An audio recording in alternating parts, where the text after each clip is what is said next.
Hello everyone, another episode of Cooking with Gigi. I'm getting ready for a little party for some of my pickleball friends, and they're all ladies. I decided to do it with my ladies from the church. And I'm doing some deviled eggs. So I did boil my eggs already, and I'm making a dozen, not quite a dozen, but 9 eggs. I figured when I divided it up, you know, how many we'd have, and that would be plenty. So here's one of my secrets I've learned. When you're boiling your eggs to get them so that they come off easily, I take a little pin and I stick it through the side of the egg. And I break that membrane that's inside the egg. I get it to go through the membrane.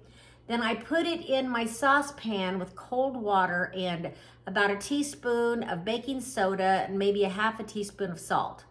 I bring it to a boil. I let it boil for about 10 minutes, then I turn it off and I put a lid on it and let them set for about 15 minutes. And then that just seems to make your eggs be the perfect level of cooking so that they're ready to go. So now I'm going to go ahead and start taking my shells off, and I wanted to show you just how really nicely the shell will come off now since I've made my eggs the way I did. So it's just very loose on there. If you can see how easy it's coming off, it's just like falling off. Look at that, isn't that great? I have struggled in the past when I'm making my deviled eggs or boiling eggs for anything to try to get that shell off without it sticking. You know, I've always heard that, you know, the newer the egg is, then it's gonna be, you know, harder to get the shell off.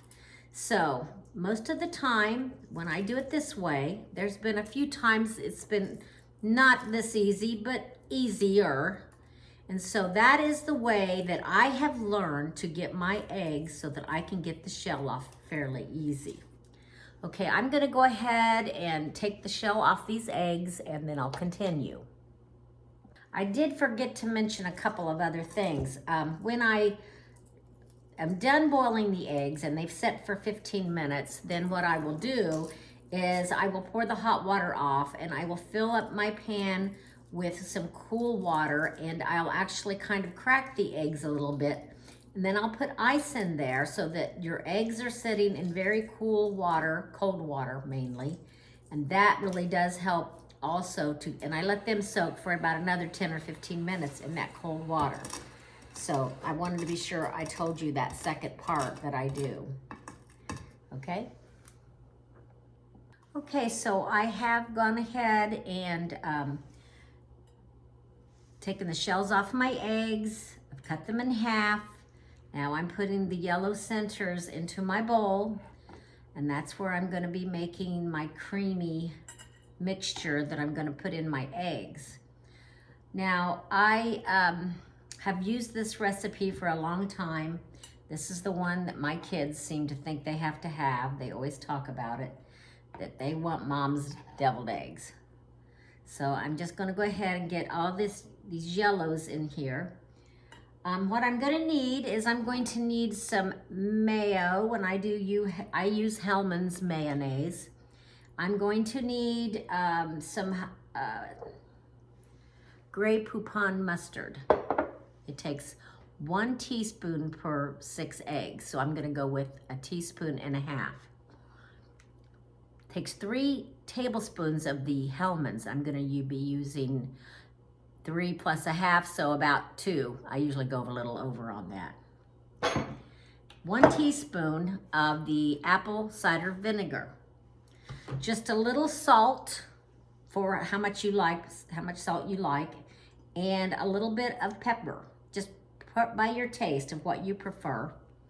So I'm gonna keep getting these egg yolks into my bowl, and I'm gonna start using a spoon or a fork and kind of mashing them up, and then I'm gonna be ready to get my mixture all mixed up.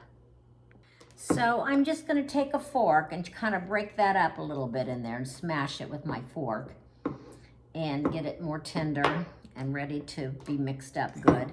Now, if I'm not happy with how it looks when I mix everything up, I will use a hand mixer to get it a little bit smoother. I most always do that.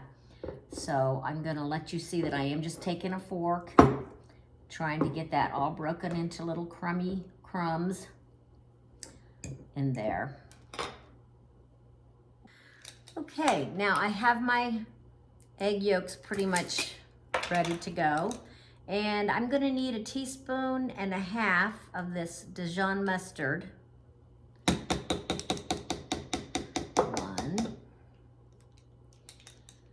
1.5.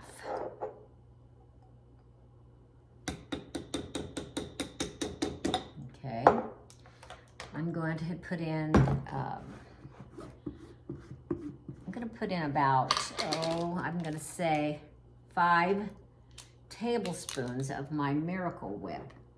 And it's getting kind of down to the bottom, so I'm gonna have to dig down in there, and I'll probably have it all over me. But I'm gonna do like really healthy tablespoons. I tend to add a little bit more Miracle Whip than what this original recipe has called for.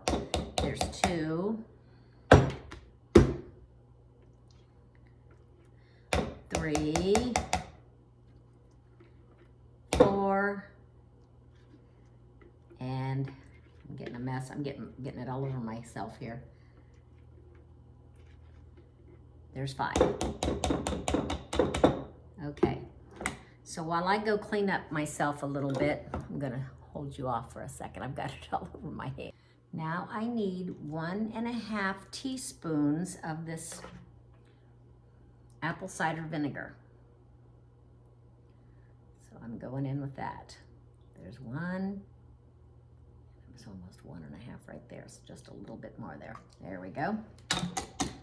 That's in there. Okay. So we have the mustard, the vinegar, and all that good stuff in there. So I'm just gonna see if I can't mix this up really good with my fork. See what I can do with that. Now here's a little something I like to do. Not everybody does it, but I like to add a little bit of yellow food coloring because I think it makes it look prettier. Except I can't get it open. Isn't that funny? That you would, maybe I haven't used it in a while.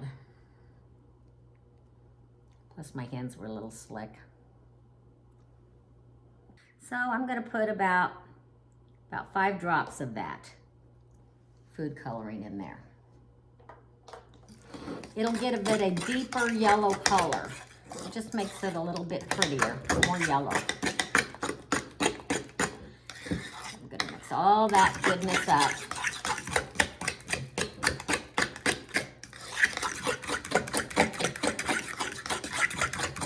I'm gonna stir this until I'm happy with how it looks. Okay, I'm pretty happy with the consistency of my egg yolk mixture. I'm just gonna take my eggs. This is the way that, oh, wait a minute, I forgot. I need some salt and pepper in there, hold on. I'm gonna just kind of put about maybe 2 pinches of salt in there and about 1 pinch, not very big, maybe 2, of pepper. And then I really like to add just a tiny, tiny bit of sugar, 1/2 teaspoon maybe. Okay, there we go. Now I'm happy with it. And get that all stirred in there. So we've got the salt, pepper, and sugar in there. You don't have to do the sugar, but I just like mine a little sweet. Okay, so now I'm gonna start filling up my egg yolks into my eggs. I just take a spoon and I just do it that way. Now, there's a lot of people that would just take a piping bag and pipe it in really pretty. I have a sister-in-law that would do that. I've seen hers. And yes, they do look nice. I think it's just a lot of extra work. And I just like them to look this way, just kind of the normal way. So it's really up to you. If you know how to use a piping bag and you like doing that, I think it's kind of messy filling one up. Before I get done, I have such a big mess, it's not funny. So I'm gonna go ahead and finish filling these. So my eggs are all filled, as you can see. And now I'm going to go ahead and I'm going to put on some regular paprika. I think it gives it a nice flavor and it makes it pretty. Just sprinkling some on each egg, no biggie. Most people, I think, do this. If you don't want to do it, you wouldn't have to. But I just love the paprika on there. Okay, I think that looks good. Now, I'm gonna put these in the refrigerator so that they can get chilled. And I'm gonna have some other yummy things. I'm making my homemade rolls tonight and ham and cheesy potatoes and baked beans. I just thought those all went together. Okay, well there's my deviled eggs. I'm not gonna eat one right now. I'm saving them for my company.